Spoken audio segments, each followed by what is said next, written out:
Bonjour les amis, je vous fais cette vidéo ce dimanche de Pâques pour la vidéo de lundi. Alors je voulais d'abord remercier, faire un petit bonjour à deux personnes qui m'ont reconnu hier dans les rues de la ville où j'étais et qui ont, des gens catholiques par ailleurs, qui ont discuté très amicalement avec moi. Ça fait toujours plaisir d'être reconnu quand vous êtes dans un endroit où vous ne vous y attendez pas et d'enclencher des discussions amicales avec des gens qui me disent qu'ils apprécient beaucoup mes vidéos quotidiennes et qui me confirment aussi qu'on est bien victime de ce qu'on appelle le shadow ban, le shadow banning, c'est-à-dire que YouTube fait tout ce qu'il faut pour invisibiliser votre vidéo. Il y a aujourd'hui le journaliste Nicolas Vidal de Putsch qui explique très bien les méthodes de YouTube et très franchement j'en suis victime. Je me rends compte dans les taux d'écoute et tout.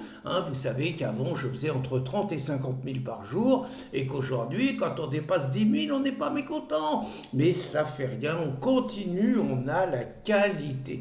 Alors comme on est à Pâques, j'ai envie de m'adresser à mes amis catholiques, mais pas seulement à mes amis catholiques, à mes amis français.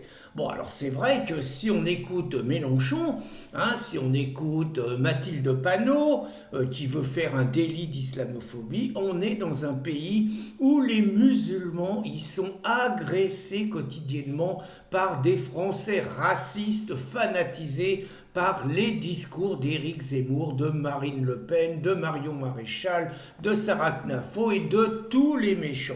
Et puis si vous écoutez des députés comme Thomas Porte ou Raphaël Arnaud, toujours des insoumis, eh bien les pauvres immigrés, les pauvres migrants sont agressés tous les jours par des milices fascistes armées qui ratonnent dans les rues de France et tapent systématiquement sur les malheureux immigrés affolés et il faut dissoudre toutes les milices fascistes. Bon, c'est une vision du monde, mais dans la réalité, je viens de voir ce qui s'est passé et c'est pour ça que j'ai un conseil à donner d'abord à mes amis catholiques. Bon, qu'est-ce que je constate? Je constate que les églises sont 10 fois plus vandalisées que les mosquées, mais que malgré tout, personne ne réclame des mesures contre la catholicophobie.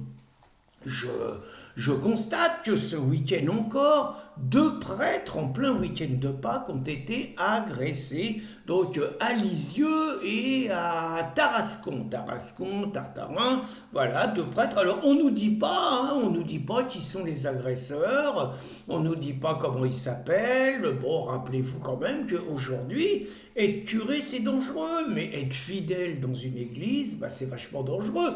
Rappelez-vous à Nice, dans la basilique, un migrant, alors là on a su son nom, un migrant qui a tué comme ça trois fidèles catholiques, égorgés, décapités, poignardés et tout. Bon, il avait entendu des voix. Donc tout ça pour vous dire, mes amis les curés, mes amis les catholiques, arrêtez de vivre dangereusement. Les curés, si vous voulez arrêter de vous faire agresser gratuitement parce que vous êtes prêtre, devenez imam. Devenez imam, transformez votre église en mosquée et vous n'aurez plus aucun problème. Vous ne serez plus jamais agressé et tout. Parce que regardez, ça plaisante pas. Quand dans une mosquée on s'attaque, je vous rappelle à Bayonne, il y avait un homme de 84-85 ans, un peu dérangé apparemment, Claude Sanquer, je me rappelle bien. Donc il avait, lui, à la suite d'un attentat islamiste, il était venu avec un fusil, il avait tiré, blessé deux fidèles d'une mosquée à Bayonne qui sortaient de la mosquée.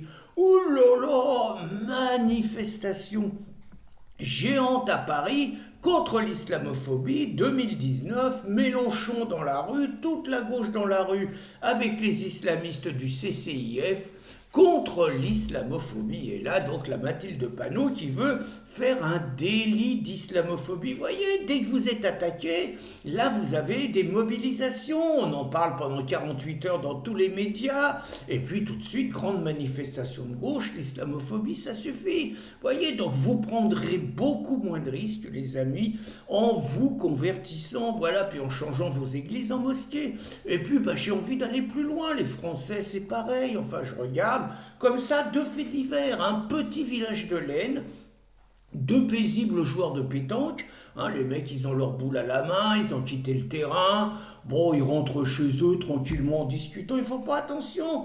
Puis vous avez un mec qui arrive en patinette électrique, toute allure, gratuitement, plaf, grande patate dans la tronche d'un des deux joueurs de boule. Le mec, quarantaine, la tête tombe par terre. Bon, mal en point, on sait pas si le gars il va survivre. Et s'il va survivre, dans quel état? Vous voyez, une patate comme ça, quoi, ça surprend. Et puis vous avez dans un transport en commun, Seine-Saint-Denis, agression gratuite également. Bon, le gars, il est au mauvais endroit, au mauvais moment. Puis vous voyez, c'est quand même toujours à peu près le même phénomène, même si les médias le nient. Hein. Il n'y a pas de racisme anti-blanc, c'est pas vrai. Il n'y a pas de francophobie, c'est pas vrai. Tout ça, c'est la propagande de l'extrême droite. Donc tout ça, ça passe poussière sous les meubles, on n'en parle pas et tout.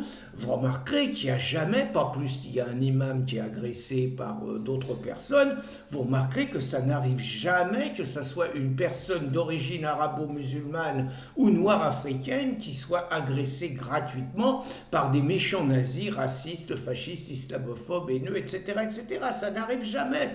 Eh bien, c'est très simple, les amis, c'est très simple. Arrêtez de vous faire taper dedans. De toute façon, on n'a pas le droit d'avoir des armes. Hein. On n'a pas le droit de se défendre.